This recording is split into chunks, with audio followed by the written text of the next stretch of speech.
Capítulo 8. Me parecía que había pasado el primer jalón del camino hacia mis sueños.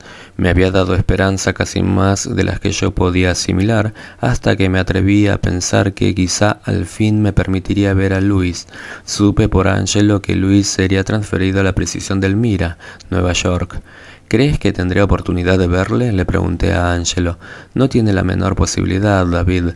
Será necesario hacer trámites ante las autoridades correspondientes. Una vez que sepan que usted es el predicador que fue expulsado de los tribunales, jamás lo dejarán entrar. Aún así quería intentarlo. La próxima vez que mis campañas de predicación me llevaran a la vecindad de Elmira, investigué respecto de los procedimientos a seguir para ver al muchacho. Me dijeron que escribiera una carta que expresara qué relación me unía al preso y por qué quería verlo. El pedido sería entonces considerado.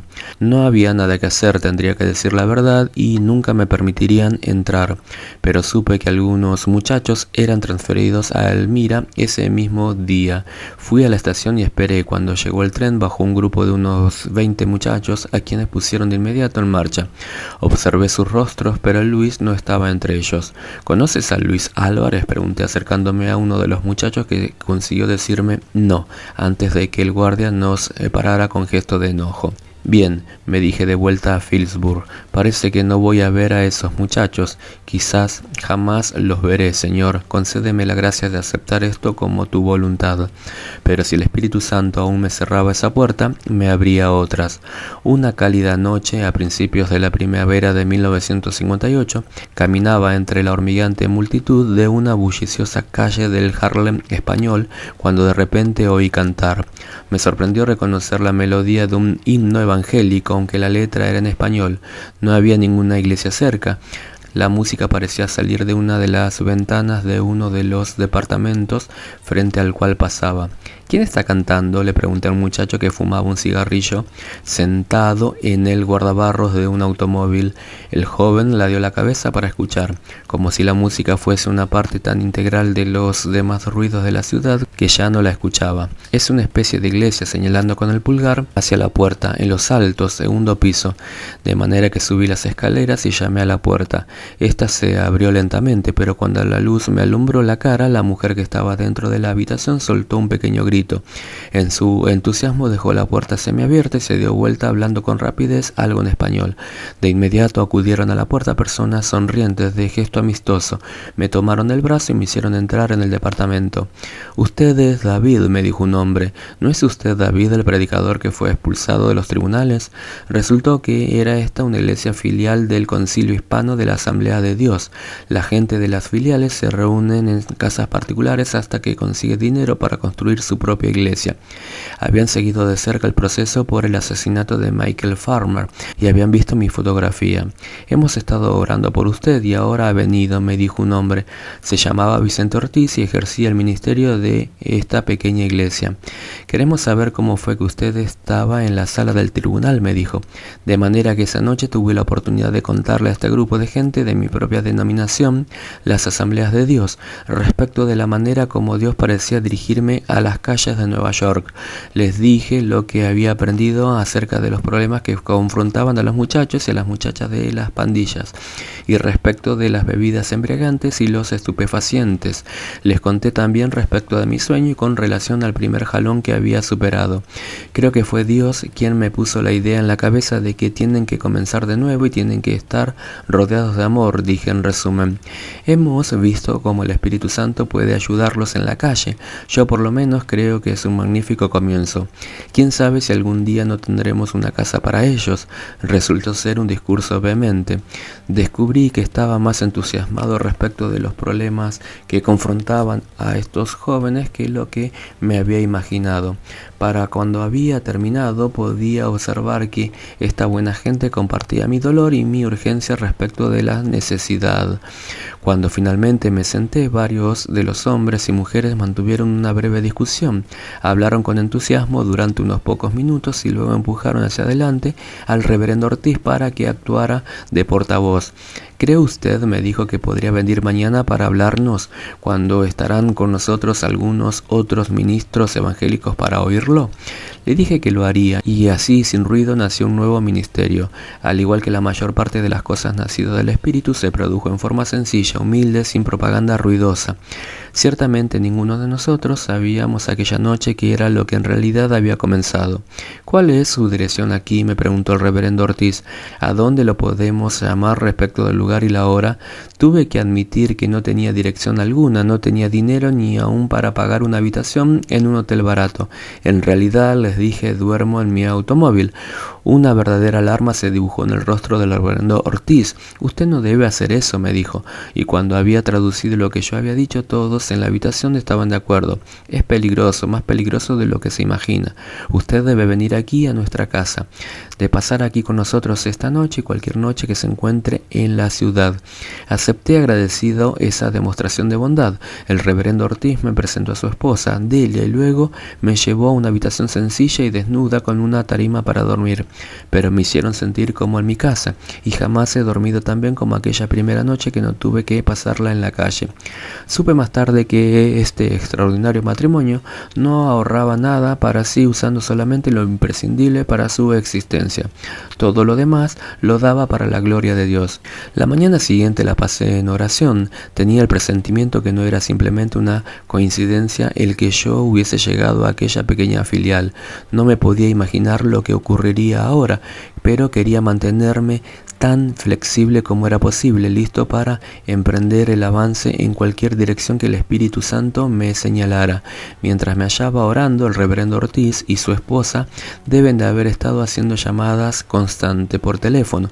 A la hora que llegamos a la iglesia en donde debía celebrarse la reunión, se habían reunido allí representantes de 65 iglesias de habla española de las Asambleas de Dios para oír lo que yo tenía que decirles, y no tenía la menor idea, al subir al púlpito, lo que sería. ¿Qué debía decirles? Porque se me presentaba esta oportunidad de hablarles a esta gente. Esta vez relaté los acontecimientos que me habían traído a la ciudad. Les conté el apuro que pasé en el tribunal y de ese sentimiento persistente y enigmático que me acompañaba desde entonces, de que detrás de estos errores aparentes existía un propósito que yo apenas había vislumbrado. Les digo francamente que no sé qué debo hacer ahora. La experiencia en Fort Greene quizá haya sido un golpe de suerte. No tengo la menor idea de si podría repetir una escala mayor. Antes de que terminara la reunión, aquellas 65 iglesias habían presentado un plan de acción que determinaría si Fort Greene había sido un golpe de suerte. Realizarían una concentración para jóvenes en el estadio Saint Nicholas, en donde se acostumbraba a celebrar combates profesionales de boxeo y en donde podía hablarles a muchas pandillas en un mismo tiempo. Yo vacilaba. En primer lugar, no estaba seguro que las concentraciones en masa fueran el procedimiento correcto, y luego está el aspecto muy práctico de conseguir el dinero, les dije.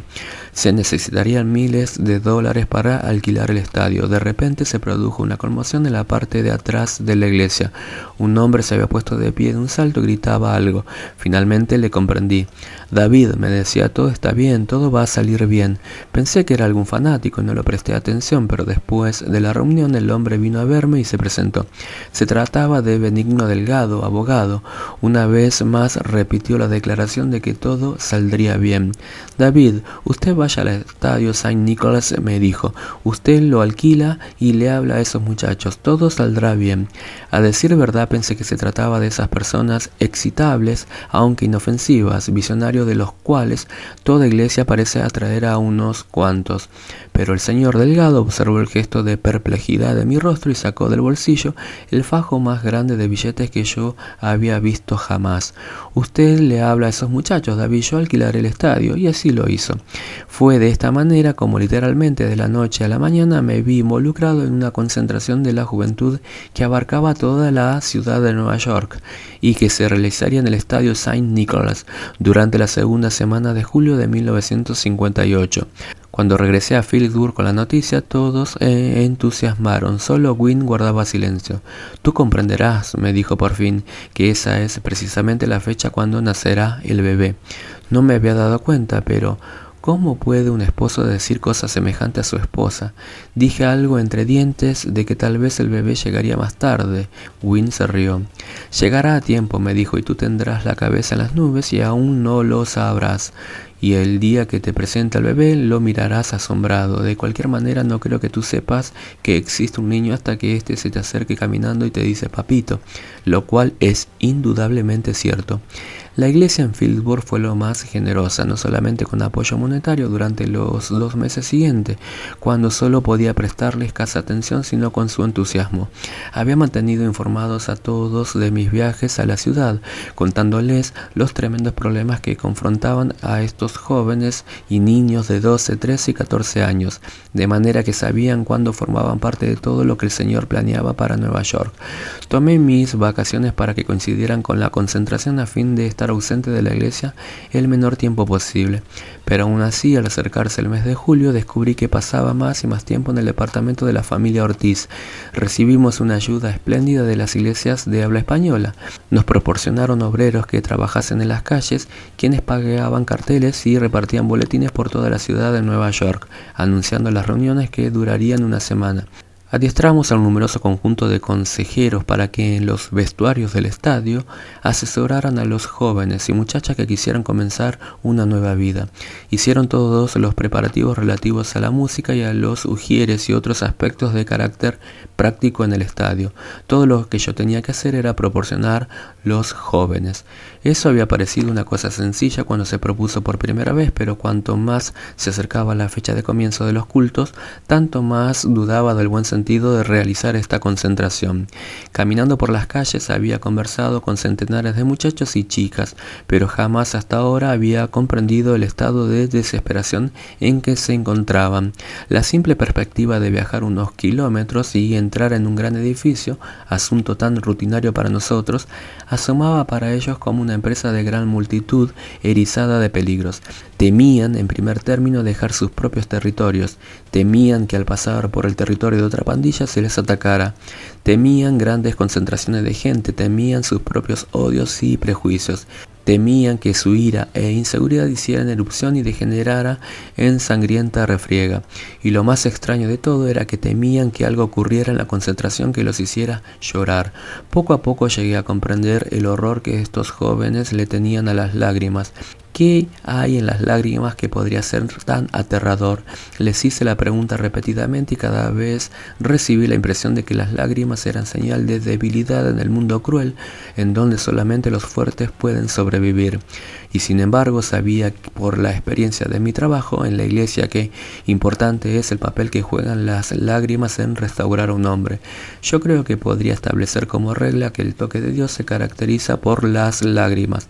Cuando finalmente dejamos que el Espíritu Santo penetre en nuestro fuero interior, la reacción es de llorar. Lo he visto una y otra vez, lágrimas que conmueven profundamente el alma, lágrimas que corren silenciosas por las mejillas. Las lágrimas acuden a nuestros ojos cuando ha caído la última barrera y el hombre se consagra a una vida de salud y plenitud. Y cuando esto se produce, nace una personalidad tan nueva que, desde los días de Cristo, esa experiencia se ha considerado como un nuevo nacimiento. El Señor Jesucristo dijo: «Os es necesario nacer de nuevo», y la paradoja es esta: en el corazón de toda nueva personalidad que ha nacido hay gozo, y sin embargo el gozo es precedido por las lágrimas. ¿Qué instinto les decía a estos jóvenes y muchachos que quizá tendrían que llorar si establecían contacto con Dios? Tenían su manera de expresar este temor. Naturalmente les hice varias visitas a las pandillas que había conocido.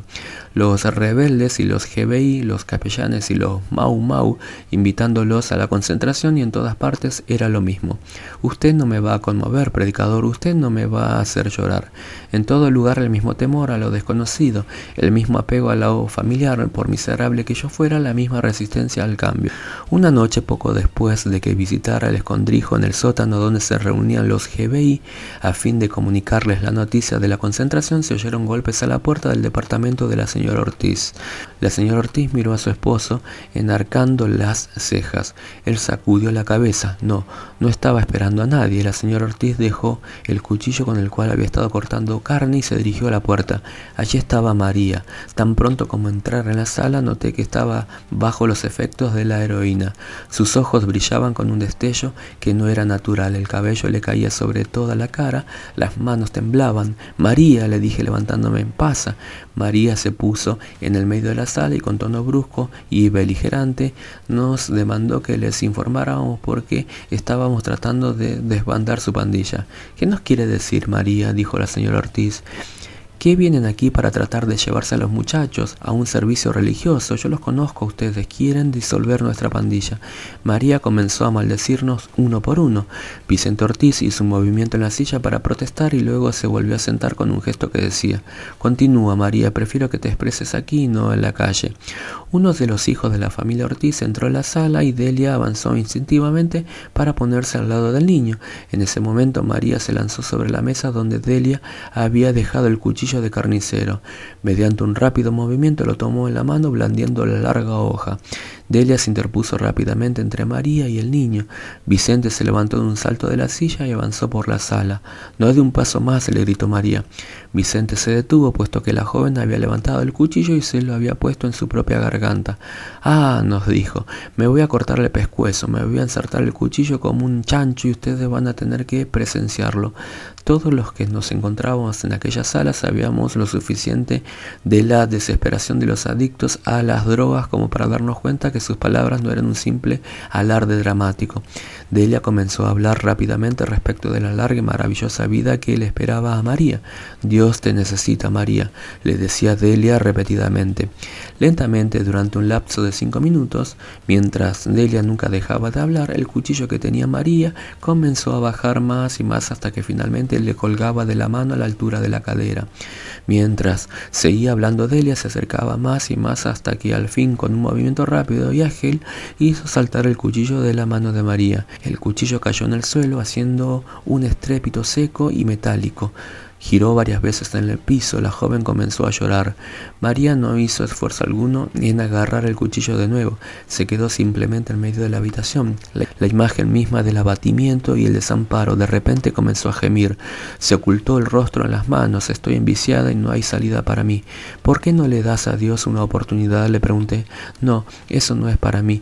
Bien, a menos permíteles venir a los demás muchachos. Piensa, quizás ellos encuentren la salida, la solución antes de que le sea demasiado tarde. María se enderezó. Al parecer había recuperado la compostura. Todo depende de que sea una buena función, dijo María, y dicho esto, se dio vuelta y salió del departamento de la familia Ortiz, con la cabeza erguida y contorneando las caderas.